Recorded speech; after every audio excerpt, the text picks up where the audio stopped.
La serie Por Fe está basada en la vida del apóstol Pedro. Y a mí me gusta Pedro porque Pedro era un hombre común y corriente. Pedro era un hombre como usted, como yo, una persona totalmente fuera de los conceptos que las personas tenían de un gran santo, de una persona eminente, de una persona grande. Por eso me gusta Pedro.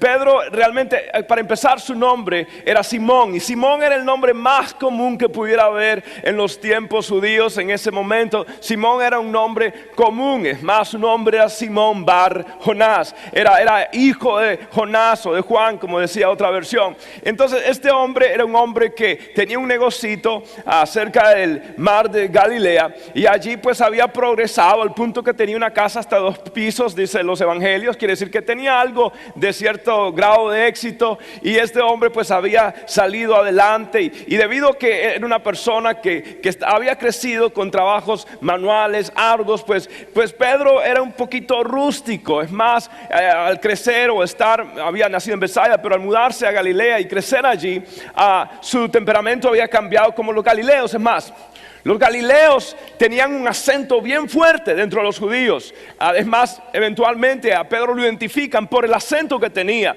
porque era un galileo. Y los galileos eran conocidos por tener un acento fuerte, por ser personas que gritaban cuando hablaban, eran personas que no tenían pelos en la lengua, era una cultura bien suelta. Yo creo que Pedro ha de haber sido latino. Particularmente, ¿de qué país? Cubano. Entonces ya tú sabes, mira mi socio, lo que yo te quiero decir, ya tú sabes hacer, el muchacho era pero candela Pedro no tenía, te las cantaba pero rápido. Entonces ese era Pedro. Una persona, yo disfruto mucho a Pedro. ¿Sabe por qué? Porque Pedro, Jesús lo escogió a él. Juan se menciona 31 veces en la Biblia, Pedro más de 200. Pedro era el líder de los discípulos.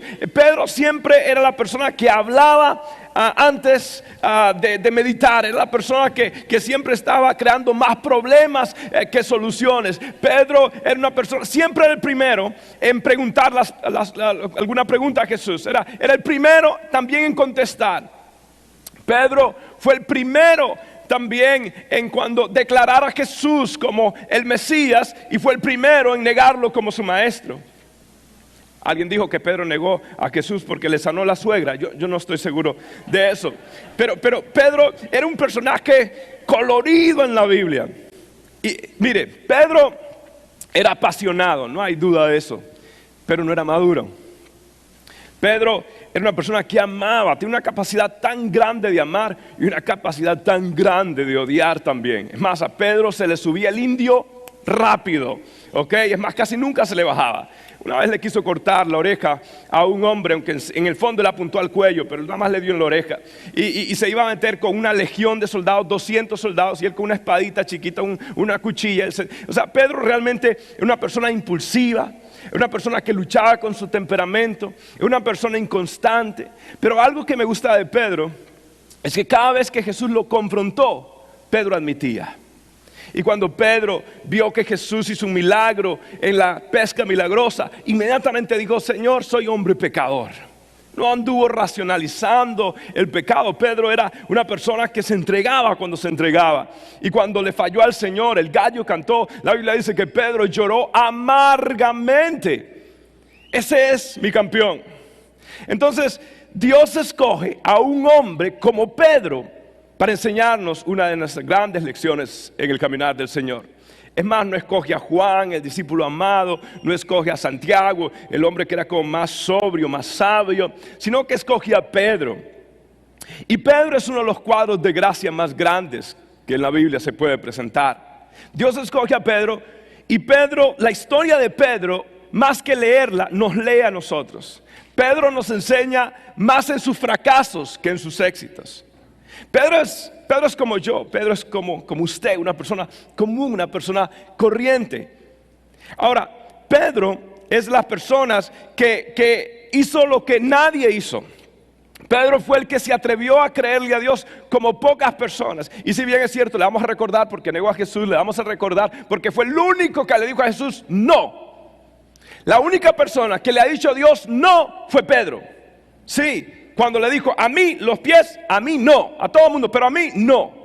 A Jesús, el creador del universo, que puede mandar un rayo y quemarte, y tú le dices no, ok, ese era Pedro. Le dijo no. Siempre Pedro estaba con estas inconsistencias, sí, pero Pedro va a ser conocido por un acto heroico, uno de los actos más profundos en la Biblia, y es cuando Pedro caminó sobre las aguas. Es más, en la mentalidad judía, ellos tenían la mentalidad que tenían los egipcios.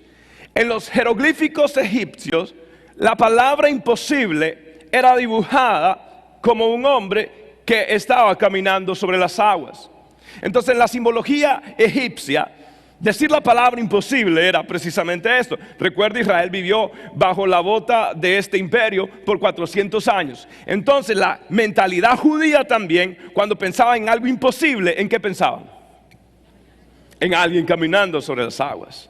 Entonces, cuando Jesús realmente hace el milagro o permite que Pedro camine sobre las aguas, está realmente diciendo, aquí hay una definición de fe. Fe equivale a caminar sobre aguas de lo imposible. Y si usted es un cristiano genuino, y si usted es un cristiano verdadero, usted siempre va a ser llamado de parte de Dios a caminar sobre las aguas de lo imposible. ¿Por qué? Porque es imposible amar a sus enemigos. Para amar a sus enemigos usted tiene que caminar sobre las aguas de ese imposible. Es imposible realmente poner la otra mejilla cuando alguien le da en la otra. Usted tiene que entonces caminar sobre las aguas. Usted tiene que caminar sobre las aguas, declarando por fe aquello que usted todavía no ha visto. Dios siempre le llamará a usted a caminar sobre las aguas del imposible. Puede ser sus finanzas, puede ser su matrimonio, puede ser cualquier aspecto de su vida. Y Dios va a decirle a usted, es hora de que camines sobre las aguas. Es hora de que me creas por lo imposible. Es hora que te lances. Pedro desafió la ley de la hidrodinámica, la cual dice que ninguna persona puede sostenerse arriba del agua. Pero a Dios siempre está haciendo lo sobrenatural, interrumpiendo las leyes físicas, haciendo algo que es fuera de la naturaleza y es por ende sobrenatural. Y el cristianismo que Dios quiere que yo viva es un cristianismo sobrenatural.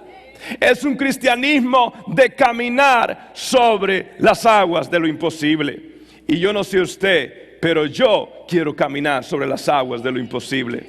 Todo el tiempo y en todo momento es lo que Dios ha determinado.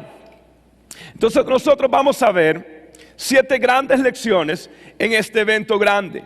Y vamos a ver cuando Pedro por fin pudo caminar sobre las aguas. Yo quiero que usted vaya conmigo a Mateo capítulo 14. Y vamos a leer juntos del versículo 23 al versículo 32. Cuando lo tenga, puede ponerse de pie. Eso está, primero lo vamos a leer juntos y luego vamos a ir punto por punto. Bien, póngase de pie, si puede.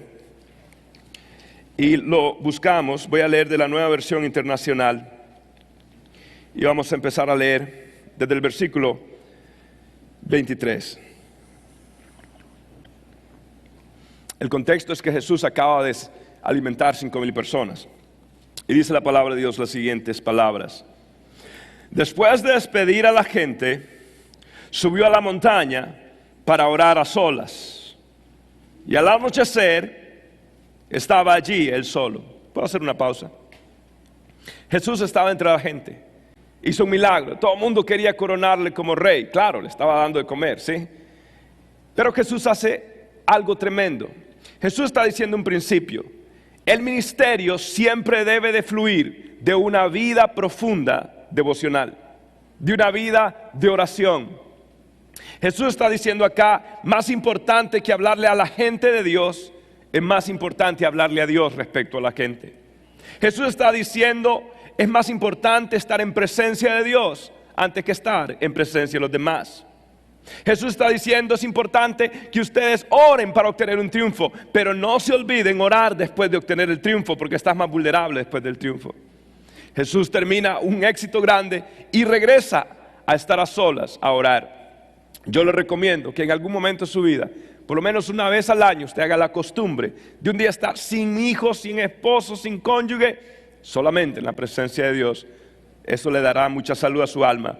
Luego dice, versículo 24, y la barca ya estaba bastante lejos de la tierra, zarandeada por las olas, porque el viento le era contrario.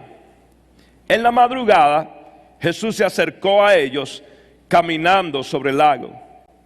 Cuando los discípulos lo vieron caminando sobre el agua, quedaron aterrados. «Es un fantasma», gritaron de miedo. Pero Jesús les dijo enseguida, «Cálmense, soy yo, no tengan miedo». «Señor, si eres tú», respondió ¿quién más? Pedro, «mándame que vaya a ti sobre el agua». «Ven», dijo Jesús.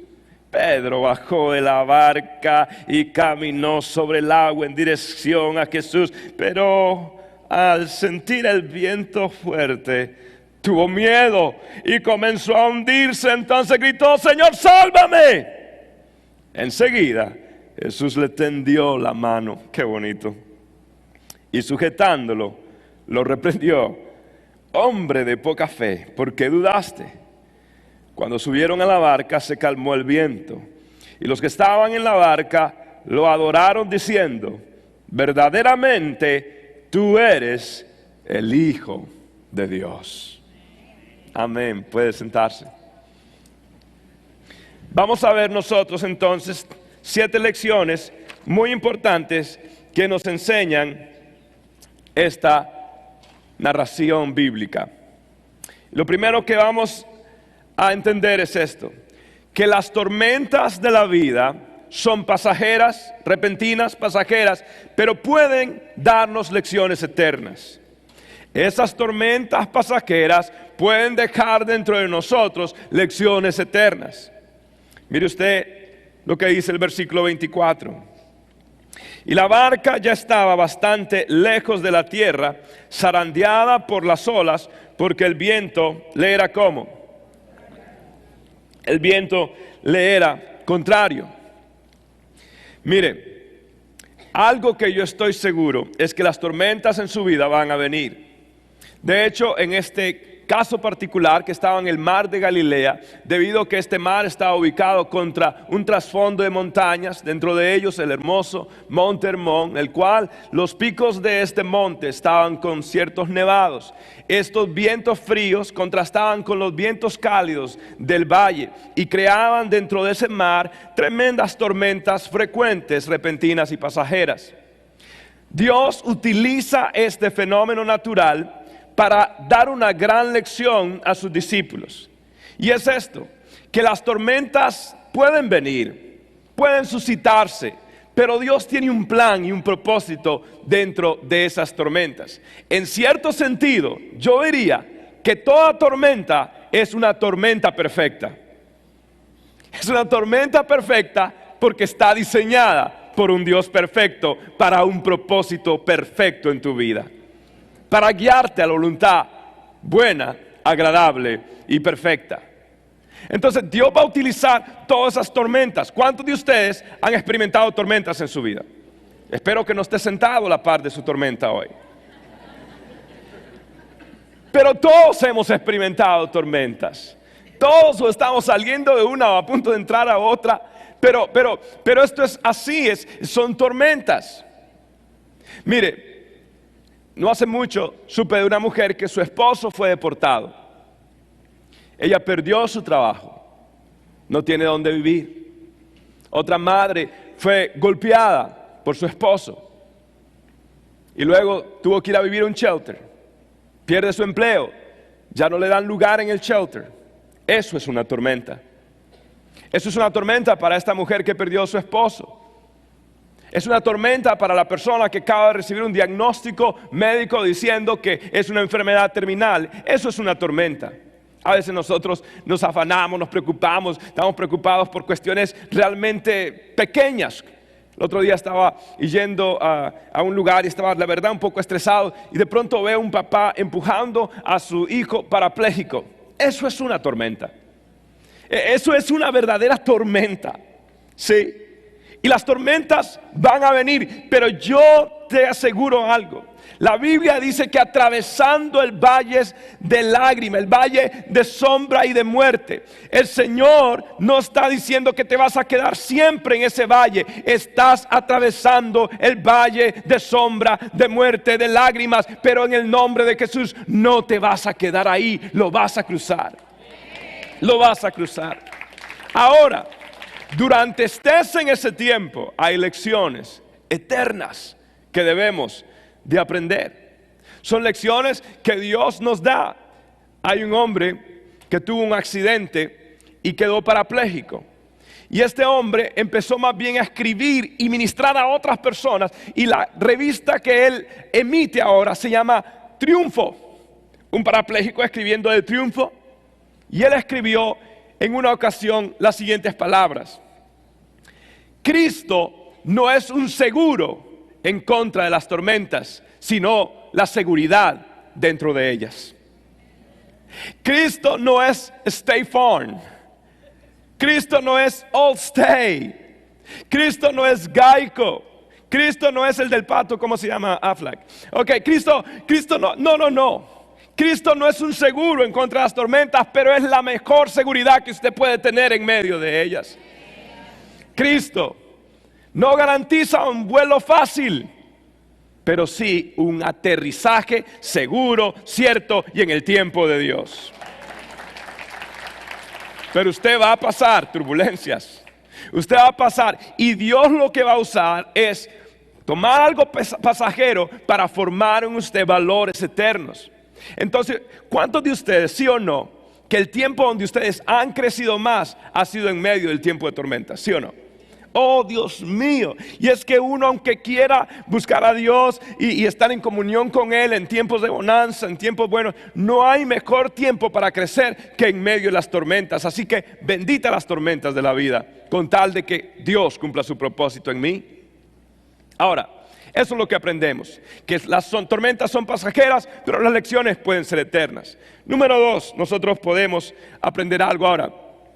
Usted verá que la fe es una visión exaltada de Cristo que produce coraje. La fe es una visión exaltada de Cristo que produce coraje. Mateo 14:27 dice: pero Jesús le dijo enseguida: cálmense, soy yo, no tengan miedo. Ahora, esto es importante lo que acabo de decir, pero para que ustedes tengan importancia o le entiendan la importancia de esto, quiero retroceder un poco. Y ustedes recuerdan que cuando Jesús se manifestó por primera vez a ellos, ¿sí? Se manifestó y ellos nunca habían visto a Jesús caminar sobre, las aguas, ¿sí? Nunca lo habían visto. Entonces, cuando ven a Jesús caminando sobre las aguas, ¿qué fue lo primero que ellos pensaron? ¿Qué era qué? Y usted dirá, ¿pero cómo? Pero imagínese esa noche. De pronto, la tormenta, la lluvia, la embarcación se mueve. De pronto, están agitados. De pronto el agua empieza a penetrar y se mueve algo en medio de las aguas. Y de pronto, ven a alguien caminando sobre las aguas. ¿Qué pensaron ellos? ¿Qué es qué? Es un fantasma o tiburón, cualquiera de las dos. Ok. Entonces, ¿por qué digo esto? Porque, ¿cuántos vieron la película Tiburón y todavía tienen traumas? Dios está usando esto para liberarlo, ok. Ellos confunden a Jesús porque nunca habían visto a Jesús manifestarse de esta forma. Y lo que una tormenta va a permitir en tu vida es que tú conozcas a Jesús con una visión exaltada. Por eso digo exaltada. No es lo que tú conocías de Jesús, es algo nuevo, es algo supremo, es algo más elevado. Entonces te va a llevar a conocer a Jesús en una forma exaltada. Y cuando tú ves a Cristo exaltado, entonces te da coraje para pelear, te da valor para enfrentar. Entonces Jesús, ¿qué dice? No tengan miedo, no es un fantasma. ¿Quién es? Yo soy. Ahora, cuando Jesús utiliza el término yo soy, Él está refiriéndose a lo que Él dijo en Éxodo capítulo 3, versículo 14. Cuando el Señor se revela a Moisés, ¿qué dice? Yo soy el que soy. En otras palabras, Jesús está diciendo, y en el término hebreo, en el término griego, Jesús está usando la misma inferencia. Yo soy el que soy, no tengan miedo. Jesús está diciéndole a los discípulos, yo soy el gran yo soy. Yo soy el Dios de Abraham, el Dios de Isaac, el Dios de Jacob. Yo soy el Dios que libertó al pueblo de Egipto. Y si yo liberté al pueblo de Egipto, quiero decirte que yo también te puedo libertar de esta tormenta. Yo soy. La tormenta no tiene poder. Es más, yo estoy caminando arriba de aquello que produce temor en tu vida. En otras palabras, yo estoy en control de todo. El Señor tiene en control de todo. En otras palabras, Él está arriba de lo que produce temor. Escuche esto, su enfermedad, Cristo la tiene debajo de sus pies. Su necesidad económica, Cristo la tiene debajo de sus pies. No hay problema que usted esté enfrentando, mi Cristo tiene el control. Él es el gran yo soy. Y yo puedo descansar en esa promesa. Mi voz ronca, Él es el gran yo soy. Aleluya. Pero también hay que tomar agua. El Señor está mostrándose de una manera diferente. Escuche esto, cuando Cristo es grande, todo lo demás se torna pequeño. Y las tormentas van a reflejar el nivel de tu conocimiento de Dios. Van a exponer el nivel que estés en tu conocimiento con Dios. Entonces Dios sí permite para afirmarnos y para conocer a Cristo de una manera exaltada, de una manera mayor. Ahora, Dios nos quiere enseñar una tercera lección. La lección es que la verdadera demostración de la fe, sencillo, es siempre la obediencia. Versículo 28 y 29. Señor, si eres tú, respondió Pedro, ¿qué dice? Mándame que vaya a ti sobre el agua. Ven, dijo Jesús. Pedro bajó entonces de la barca. Escucha esto. El término que utiliza Jesús cuando le dice ven, no fue una, ¿cómo decirle? Acepto tu oferta, Pedro. Ven. Ya que insistes, ven. No.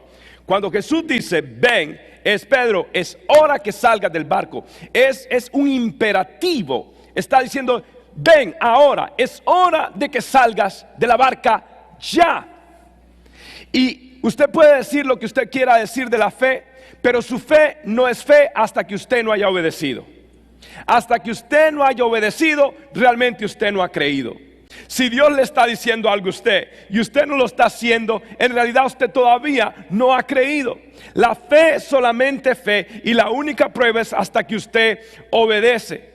Y cuando Jesús da una orden, Dios le está diciendo a Pedro, Pedro, cuando yo te dé una orden, es más seguro, tú vas a estar más seguro en las aguas que dentro de un bote. Tú vas a estar más seguro lanzándote por fe que estando seguro en la protección, la zona de comodidad que el bote te provea. Entonces, Pedro, el lugar más seguro para estar es en el centro de mi voluntad. El lugar más seguro de estar es en el centro de su voluntad. Dile a tu vecino, el lugar más seguro de estar es en el centro de su voluntad. No es en el bote. Es en la voluntad del Señor. Y cuando Dios da una orden, lo único que queda es obedecer y decir: Señor, me voy a lanzar porque estoy más seguro en medio de alta mar, porque estoy caminando con el gran yo soy. Y eso es lo que da seguridad. Escucha esto: la verdadera seguridad de tu vida no es tu trabajo.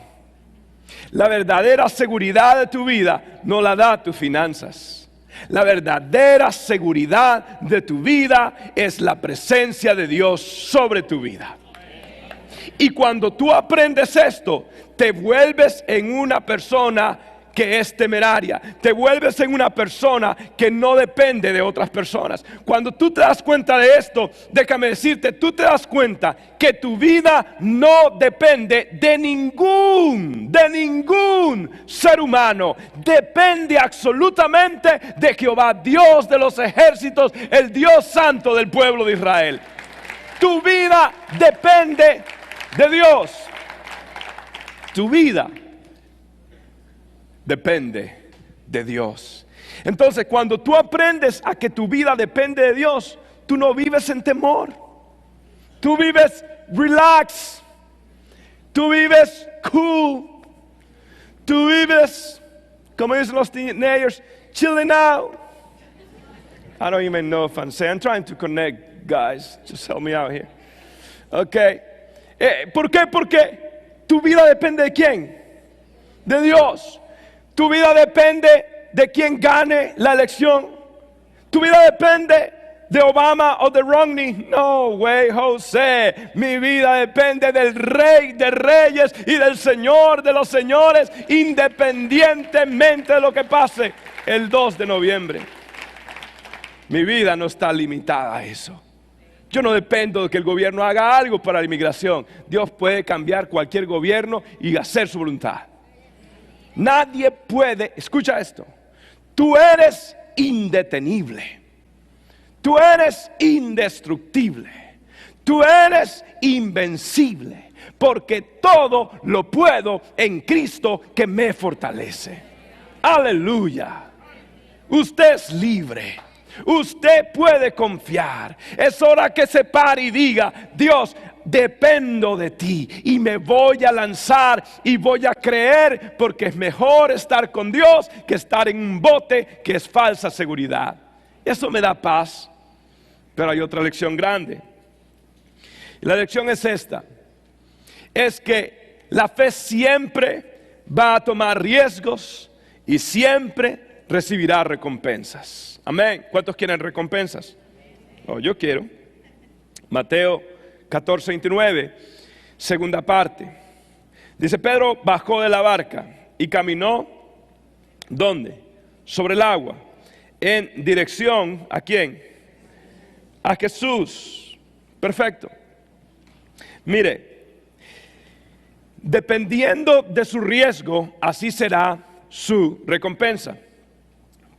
Cuando a una persona, a un corredor de la bolsa de valores, le da a uno la opción de invertir en compañías de alto riesgo o en compañías llamadas los blue chips, las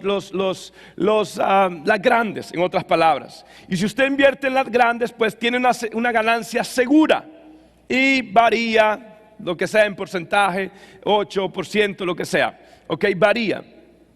Pero le dicen, y por eso está el Dow Jones y está el Nasdaq. Nasdaq hace como 12, 15 años era lo nuevo, porque era el lugar donde están las compañías de tecnología, ¿sí? Y estas eran las de alto riesgo, porque en el mundo tecnológico las compañías suben y bajan, aparecen y desaparecen como nada, ¿sí? Pero estas eran las que tenían mayor probabilidad de poder tener ganancia. Compañías como Apple, donde cada acción valía una nada, algo pequeño, y ahora cada acción vale como $800. Increíble. Entonces, si usted se atreve a arriesgarse para Dios, igualmente será su recompensa en Dios. No riesgo equivale a no recompensa. Miren, esta semana sacaron el iPhone Wow, están bien informados. No saben un texto bíblico, pero se saben el iPhone 5. My goodness. ¿Alguno de ustedes ya tiene el iPhone 5? Ok. Oh, Dios. ¿Alguno de ustedes hizo línea para comprar el iPhone 5? Si alguno de ustedes hizo línea para comprar el iPhone 5, tranquilo. Nosotros tenemos aquí un ministerio para recuperación de adictos que se llama Celebrate Recovery. Celebrando la recuperación, ahí pueden ir y buscar ayuda psicológica, espiritual para esas personas adictas. Just in case, okay, en caso de que lo necesite. Bien, pero mire, la verdad, cuando uno ve la vida de Steve Jobs, ¿sí? Este muchacho estaba en medio de la universidad, no había terminado sus estudios y como era un chico genio, le ofrecieron trabajos en Microsoft, le ofrecieron trabajo en IBM, le ofrecieron trabajo en grandes compañías. Pero este muchacho no aceptó ninguna oferta. Lo que hizo él es que él dejó sus estudios, vendió todos y al igual que Bill Gates, en un garaje, en el garaje de su casa, comenzó su negocio. Comenzó a creer de que él podía hacer algo. Y hoy por hoy, Mac Computers tiene más dinero en líquido que el gobierno de los Estados Unidos. ¡Wow! Increíble, increíble. Pero este hombre se atrevió a arriesgarse. Miren, personalmente, cada Navidad que viene en la iglesia, yo me arriesgo. Y yo le digo a mis líderes, vamos a tener tal número. Uy, pero normalmente las iglesias crecen 15%, 20% cuando mucho en Navidad. Pero tú estás diciendo que en Glorious vinieron 3,000 y que en el Tesoro de Natalia, la Navidad pasada, van a venir 5,000. Eso es que no sé cuántos, demasiado por ciento. Wow, ¿tú crees que eso? Yo lo creo. Y si no vienen, me despiden. Presento mi renuncia. Wow, ok, a ver qué pasa. Me arriesgué y llegaron 5,043 personas, por la gracia del Señor, en la Navidad pasada. Ok. Bien, viene ahora la Navidad, 2012. Y yo estoy creyendo que Dios, me arriesgo, presento otra vez mi renuncia. Si no funciona, renuncio. Pero yo estoy creyendo en esta Navidad por 7,000 personas, aleluya. Y yo sé que veré la gloria del Señor. Yo lo sé, yo he creído. Pero como una iglesia tan joven, empezando casi, va a tener 7,000 personas, eso no es nada para mi Dios. Amén. No es nada. Me he atrevido a creerle a Dios, me he atrevido a arriesgarme para Dios. Y he visto la mano de Dios.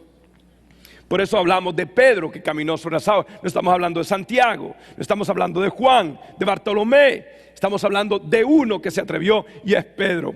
¿Cuántos de ustedes están dispuestos a arriesgarse para Dios? Amén. Yo estoy dispuesto. Ahora, otra gran lección.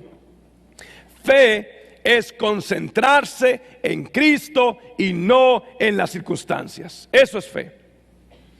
Lean conmigo porque no tengo voz. Versículo 30. Pero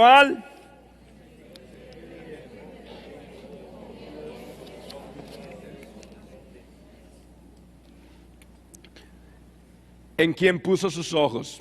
¿En quién debió haber puesto Pedro sus ojos? En Cristo. Pero le sucedió lo que nos sucede a todos nosotros.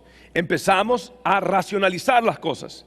Empezamos a sacar cuenta. Miren, si usted realmente, iglesia, saca cuenta de todas las cosas malas que están ocurriendo en el país, uno se pudiera abrumar de todo lo malo. ¿La economía de este país está bien o está mal? Le pregunto. Más mal de lo que usted se puede imaginar. Se lo digo. Más mal. Si los países extranjeros deciden retirar sus bienes, Estados Unidos deja de ser Estados Unidos de un día para el otro. Así estamos de mal. Ok, ¿la economía está bien o está mal? Está mal. Ok, entonces uno empieza a decir, ay, la economía está mal. Ay, que Irán tiene armas nucleares. Ay, que Hugo Chávez de pronto sale reelecto. ¿Sí, venezolanos?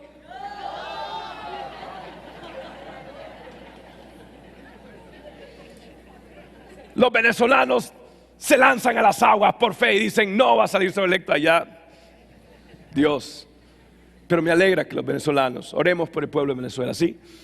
Pero entonces uno empieza a sacar cuenta y uno dice, ay, la economía, ay, que me duele aquí, ay, que me duele allá, ay, que me estoy poniendo viejo, ay, que me está cayendo el pelo, ay, que estoy arrugando, ay, Dios mío, ¿sí o no que nos estamos poniendo viejos?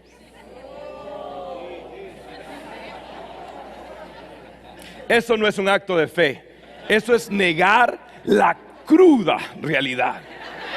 Si nos estamos poniendo viejos, es la verdad. Lo bueno es que el Señor dijo que Él renovará nuestras fuerzas como las del búfalo, aleluya. Pero bueno, ojalá que aparte de renovar me haga algo en el cutis, Señor. Pero la cuestión es, entonces, si usted se pone a preocuparse por todo y a sumar todas las cosas, usted se va a hundir. David dijo, dije en la multitud de mis pensamientos, ciertamente seré consumido. Usted no se puede, ¿sabe dónde Pedro empezó a hundirse? Pedro empezó a hundirse en el mundo interno de sus pensamientos. Las personas se hunden cuando en sus mentes permiten la negatividad. Las personas se hunden cuando en sus corazones empiezan a meditar y a sacar cuenta de todo lo que les falta. Escucha esto, concéntrate en Cristo. Si tú pones tus ojos en Cristo, si tú pones a Jesús y le das la prioridad, el Señor dice, busca primero el reino de Dios y su justicia y todas las demás cosas serán añadidas. Pon tus ojos en Jesús y te irá bien. Pon tus ojos en Cristo y saldrás adelante. No te desvíes, pon tus ojos en Cristo. Y cuando tú pones tus ojos en Cristo, oh, la seguridad vendrá a tu vida, la fe vendrá a tu vida, la confianza vendrá en tu vida. Pon tus ojos en Cristo y no en las circunstancias. ¿Por qué no le dice a su vecino, vecino, sus ojos póngalos en Jesús, no en las circunstancias? Es lo más sencillo que alguien puede predicar, pero no es cierto esta gran verdad. Y no es nuestra tendencia a ver la circunstancia y decir, Dios mío, pero nuestra fe está en el Señor. Amén. Sexto, aquí hay una lección sencilla. Si no oras, te ahogas. Más claro, no canta un gallo. Versículo 30. Entonces griten ustedes por mí porque no puedo gritar. No. Mujeres, como cuando le hablan a su esposo. Una, dos, tres.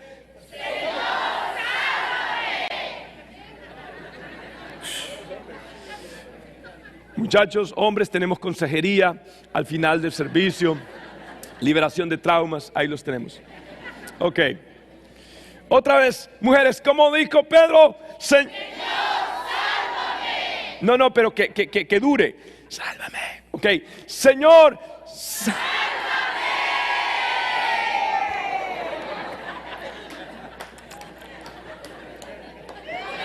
Oh, Padre. Ok. Estamos hablando de las aguas. Escuche esto. Esta no fue una oración elocuente. No tiene que serlo. Esta oración fue sincera. Mire, Pedro no tenía tiempo para orar una oración. Si Pedro empieza a orar el Padre Nuestro, yo creo que hubiera dicho, Padre Nuestro que está en los cielos, y cuando llega la parte de las deudas, perdona nuestras deudas, se ahoga en las deudas, alegóricamente hablando. No, él tenía que decir, Señor, sálvame. Y Dios, dice la Biblia, y enseguida Jesús lo tomó. Enseguida Dios te va a rescatar. No orar es no saber nadar. No orar es morir por asfixia. Entonces lo mejor que usted puede hacer es decir, Señor, sálvame. Porque no orar es ahogarse. Déjeme decirle algo, y lo he dicho muchas veces. La fuente número uno de estrés en mi vida, en su vida, es la falta de oración. No es circunstancias, no es problema, no es finanza, no es situación. La fuente número uno de estrés en su vida es la falta de oración. Y la fuente número uno de paz en su vida es buscar el rostro de Dios. Porque Jehová guardará en completa paz a aquel cuyo pensamiento en Él persevera, dice la Biblia. Amén. Terminamos diciendo que cuando yo hablo de fe, la fe va mucho más allá de lo que nosotros podemos entender. Terminamos diciendo que el propósito de la fe no es solo recibir milagros, sino una mayor revelación de quién es Dios. Mateo termina en los versículos 32, 33, diciendo: cuando subieron a la barca, se calmó el viento, y los que estaban en la barca lo adoraron diciendo: verdaderamente tú eres el Hijo de Dios. Mire esto: la fe verdadera no se satisface con un milagro. Eso es un nivel muy bajo y básico. La fe verdadera no busca un presente de Dios. La fe verdadera busca la presencia de Dios. La fe verdadera no solamente busca que Dios le responda. La fe verdadera busca una relación con Dios. La fe verdadera busca más que una provisión. Busca a una persona, y esa persona es Cristo Jesús. La fe verdadera es la fe que nos hace creer para recibir y también nos da la fortaleza para resistir. La fe verdadera nunca se podrá medir por todas las respuestas que Dios ha dado. La fe verdadera es por la intimidad que se desarrolla con Dios. Es conocerlo a Él. Es verdaderamente saber que no solamente conozco a Dios, sino que Él me conoce a mí, que soy conocido por Él. Cuando en Marcos 4 la Biblia narra la primera tormenta que los discípulos fueron librados, dice que Jesús estaba en el barco con ellos. Cuando Jesús calma la tempestad y dice paz, Marcos termina diciendo estas palabras: y ellos, los discípulos, se asombraron y se preguntaban: ¿quién es este hombre que aún los vientos le obedecen? Wow. Esa pregunta iba a ser contestada en Mateo 14. Iba a haber un progreso de madurez en los discípulos. Y ahora descubrieron algo: que lo importante no solamente es que Jesús los libre en medio de la tormenta, sino que ellos pueden conocer a Jesús también dentro de la tormenta y ver una revelación de Él. Y Mateo dice que ahora la respuesta, después de haber madurado un poco, la respuesta de los discípulos es: ahora sí sabemos quién es este hombre. Este hombre es verdaderamente el Hijo de Dios. Es más que un milagro. Es más que una respuesta. Es una relación íntima con Dios. Y esa relación fue la que el apóstol Pedro, pudo desarrollar al final de sus días. Usted recuerda la última ocasión, estaba en el lago de Genesaret, o en el mar de Tiberias, y estaba allí. Y el Señor le preguntó cuando restauró a Pedro, después de que le negó, resucitó y ahora lo vuelve a enfrentar. Y la pregunta que le hizo Jesús a Pedro fue: Pedro, ¿me amas? Pedro, ¿me amas? Yo creo que Pedro dudó en contestar, si usted recuerda esto. Pero la historia narra lo siguiente. Eusebio narra cómo murió Pedro. Y dicen que Pedro fue apresado por Nerón. Y lo que hicieron fue lo siguiente: crucificaron a la mujer de Pedro primero, la torturaron frente a Pedro, la crucificaron frente a él. Pero dice la historia que cuando ella iba caminando a ser crucificada, Pedro le dijo una expresión de amor y le dijo: recuerda que Él es el Señor, el Hijo de Dios. A Pedro nunca se le olvidó la revelación en el lago, en el mar de Galilea, cuando entendió que verdaderamente era el Hijo de Dios. Y ahora, en el medio del martirio, su esposa, estas palabras y esta revelación le consolaban, no para recibir un milagro de liberación, sino para recibir un milagro de resistir en medio de la prueba y honrar a Dios en medio de ella. Luego, según los historiadores, le llegó el turno a Pedro y él dijo: no merezco morir como murió mi maestro, crucifíquenme, pero boca abajo. Y así lo hicieron, crucificaron a Pedro. Y yo me imagino que Pedro pensaba en ese momento: Jesús, que si te amo, Jesús, sí, yo te amo, yo te amo, yo te amo. Y allí el impetuoso Pedro, el volátil Pedro, el temperamental Pedro, había aprendido quién era Jesús, el Hijo de Dios. Puesto de pie en esta noche. Aleluya.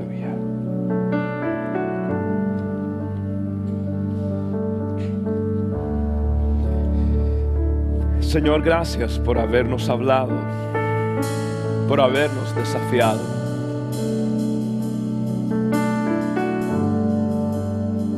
Yo no necesito que quites la tormenta, necesito conocerte en medio de ella.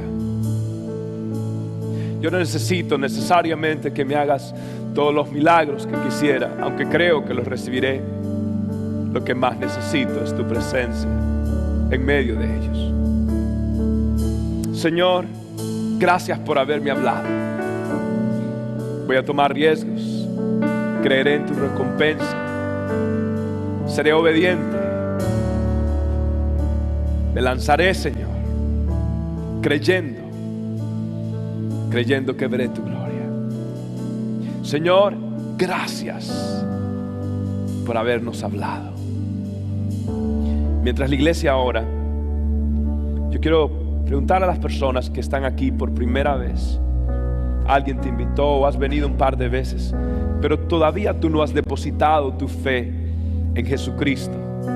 Todavía tú no has hecho un pacto con Él y Dios te ha estado llamando. ¿Sabes cómo? A través de las tormentas que estás pasando. Él te está llamando a que le conozcas. Él te está llamando a que le entregues tu corazón. La pregunta es esta: ¿vas a atender a la voz de Dios? ¿Vas a escuchar? ¿Vas a obedecer a su llamado que dice: conóceme, entrégame tu corazón?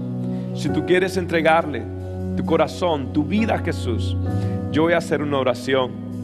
Lo único que tienes que hacer es repetirla de aquí, del fondo de tu corazón, decirla con fe. Le pedirás perdón a Dios por tus pecados. Él te va a perdonar, te va a dar su Santo Espíritu, te va a hacer su Hijo, te dará salvación, te dará paz. Así que si tú quieres esto, haz conmigo, mi amigo, mi amiga, esta oración. Él te trajo para esto hoy. Acepta a Jesús en tu corazón y deposita tu confianza en Él. Pon tu vida en las manos de Dios. Si ese es tu deseo, repite conmigo esta oración. Dila verbalmente, audiblemente, dila de todo corazón allí donde está ti. Señor Jesús, deposito mi fe en ti. Te necesito. Sin ti yo me ahogo, me estoy ahogando, me estoy hundiendo.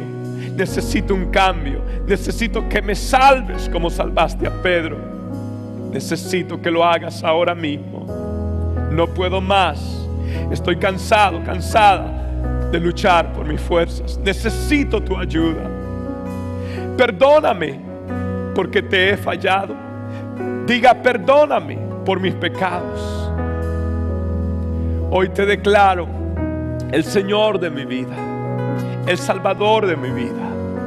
Creo que moriste por mí en la cruz, que resucitaste por mí. Y desde este día en adelante, mi fe está en Cristo. Le declaro el Señor de mi vida, el dueño de mi vida. Le declaro el Salvador de mi vida. Yo me entrego a Dios en espíritu, en alma, en cuerpo, para el resto de mi vida. Le entrego mi vida a Dios, a Jesucristo mi Salvador. Diga: gracias, Señor, por amarme, por perdonarme, por hacerme tu hijo, por darme una segunda oportunidad. Gracias, Jesús, por darme tu paz, tu dulce paz. En el nombre del Padre, del Hijo y del Espíritu Santo. Amén y amén.